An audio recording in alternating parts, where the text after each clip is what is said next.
అప్పుడు కొన్ని డిస్టర్బెన్స్ ఉంటాయి అనేది తెలుసు మనకి. పింఛన్లకు సంబంధించి డిస్టర్బెన్స్ ఉంటుందని తెలుసు. ఆల్టర్‌నేటివ్ ఏర్పాటు చేసుకోలేదు. హ్మ్. దాని పర్యవసానం వృద్ధులు వాళ్ళ ప్రాణాలు కోల్పోయారు. అవును. ప్రభుత్వం ఆల్టర్‌నేటివ్ అరేంజ్ చేసుకోలేదు. అట్లాగే ప్రతిపక్షం కూడా ఏముందిలే దీంట్లోనే వదిలేయలేదు. హ్మ్. పర్యవసానం అంత సమస్య అయింది. అవును. అట్లాగే సంక్షేమ పథకాలు.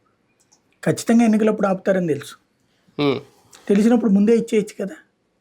హ్మ్. డబ్బులు లేవు. హ్మ్. అప్పు మనకి మార్చి తర్వాత వెంటనే రాదు. అవును. మార్చితో అకౌంట్స్ క్లోజ్. హ్మ్. ఏప్రిల్‌లో నుంచి సెంట్రల్ గవర్నమెంట్ మళ్ళీ మనకి అనౌన్స్‌మెంట్ ఇస్తది. హ్మ్. మీకెంత అర్హత ఉంది ఈ ఏడాది అని. హ్మ్. అది ఇవ్వడానికి దాదాపుగా 25 రోజులు పట్టింది. హ్మ్. అది ఇస్తే దాని ఆధారంగా రిజర్వ్ బ్యాంక్ లోన్స్ ఓకే చేస్తది మనకి. హుహు. లోన్స్ ఓకే చేశాక ఆ డబ్బుల్ని మనం తెచ్చుకుంటాం వేలంలో హ్మ్. హ్మ్. వడ్డీలకి. హ్మ్. అది 15 నెలల, 15 ఏళ్ల, 10 ఏళ్ల, 5 ఏళ్ల ఇట్లాంటిది. హ్మ్. ఇలాగ ఇచ్చేటటువంటి రుణాలకు సంబంధించిన దాంట్లో ఇక్కడ అసలు సమస్య ఏర్పడింది. హ్మ్. అదేంటయ్యా అంటే వీళ్ళు ఇచ్చినటువంటి అంటే 25వ తారీఖు ఏమో రిలీజ్ చేసింది. హ్మ్.